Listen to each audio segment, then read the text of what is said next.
Oh, there we go. Wave detected. Oh, it has to be a little further away. Okay, we're gonna have to fix that.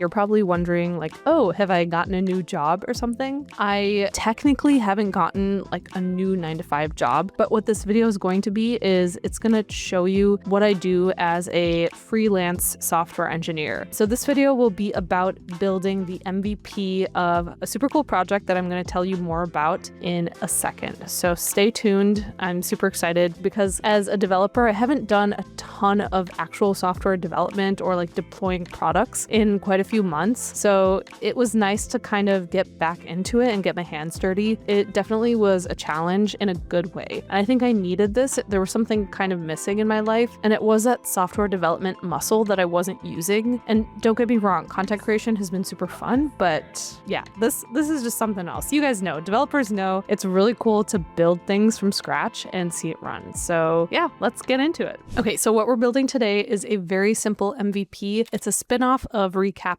But instead of using pictures or letters, I want to actually use the camera to make a person wave their hand 3 times. And we're going to go ahead and see if we can verify that I'm a human based on my hand waving. The way that we're going to do this, we're going to just build all of this in one day. I'm going to start with the design aspect and show you guys how I would design something like this. It'll be a vibe coding project. I'm not going to just do everything on my own. I'm definitely going to work with Claude to get this done. And then I'll start building it and we'll go ahead and test a few runs. And if it works the way we want to, that will be our day 1 of my day in the life of a software engineer, I guess. Okay, so let's go over the general design of this project. So we're going to start with the user's browser. We're going to have a back end and a front end, and the front end will be using HTML, CSS, and JavaScript. We also need access to our camera, so we're going to be using WebRTC camera access, and then also things like UI with wave indicators, so it can actually detect when we're waving and not just,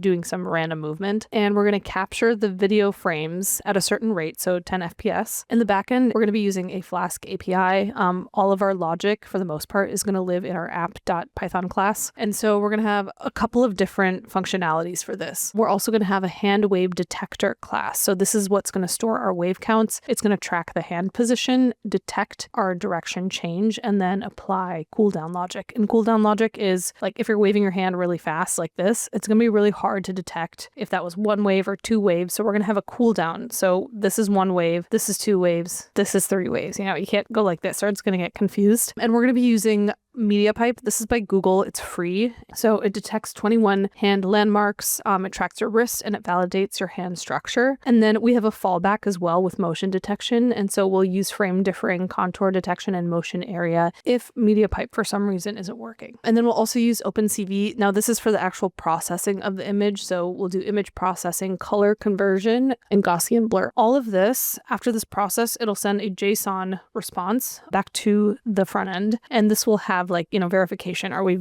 verified that this was correct? We waved our hand 3 times. It'll have the wave count and some other indicators as well. So in the front end, it will show us a wave detected animation, and then it'll show a success message or a failure message. And again, don't be shy to use AI to help you figure out what your design could look like. Of course, don't make it do all of the work, but it's supposed to be kind of like a buddy that you're going to code with. It should help you with all of these things. So that's what I did. I used Claude. Really, really great. So next up is actually coding everything.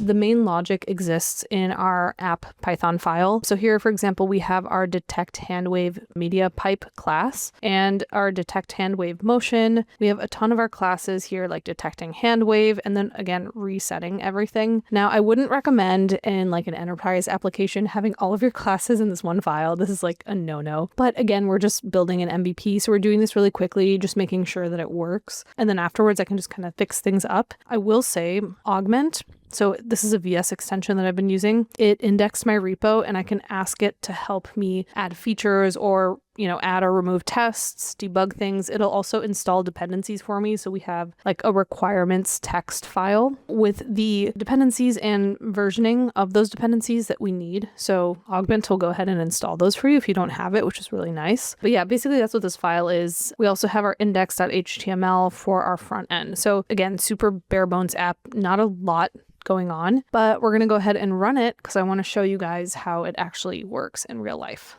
Okay, so actually before we continue with running the app, we're going to turn this process into an agentic workflow. And I know that's a buzzword nowadays, but this is something that's super important to understand and know because you want to create a step-by-step process that works very quickly and without human intervention. So to do that, I'm going to use Hostinger's VPS integration because it lets you self-host N8N with just one click. There's no manual server setup and you don't need to know anything about Docker or configuring firewalls. So you can get started on their landing page. I'd recommend signing up for their most popular option, which gives you 2 vCPU cores and 8 gigabytes of RAM. It's honestly the best price to quality ratio because you can use the N8N workflows for free and you only have to pay for the VPS hosting. Plus, you can host unlimited workflows and choose from over 100 N8N workflow templates. So let's go ahead and add this plan to our cart and check out. Okay, so we're going to navigate to the link that I've provided, and then you can choose your plan below. The most popular is the KVM2, as I've mentioned, so we're going to go ahead and choose that plan, and then fill in your details, and don't forget to add the code Pooja, because it'll give you a pretty big discount as well.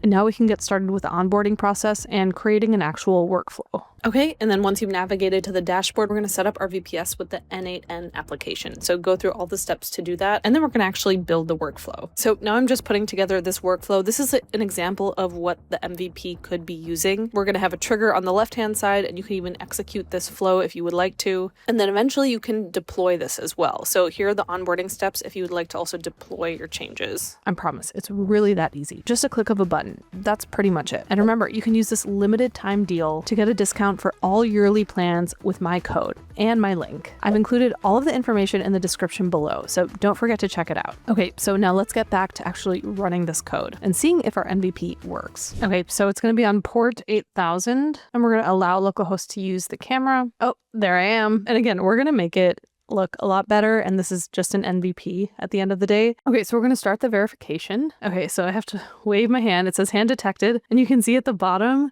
it's like detecting the hand and where the position of the hand is. Oh, there we go. Wave detected. Oh, it has to be a little further away. Okay, we're gonna have to fix that. Detected. Verification successful. It only took like a full 2 minutes, but it worked. Yeah, so we are done with our MVP for the day. You probably saw more than, you actually asked for in this video because we didn't just go over the development process, but just my day in general. I mean, girls gotta eat, right? So yeah, that was a really fun process. I'm glad that you guys stuck around. Actually, now that we're done with this, I want to know if this video resonates with you and you want to see more of these like side projects that I end up doing. Not all of them will take a day. And again, I want to build on top of this, so it's not even really done. But let me know in the comments because I would love to make more videos tracking my progress with these projects. And if I make them available online, you guys can check them out too. And I can also put my code on Git, and so it's like accessible to other people. I hope you guys enjoyed this video, and I will see you in the next one.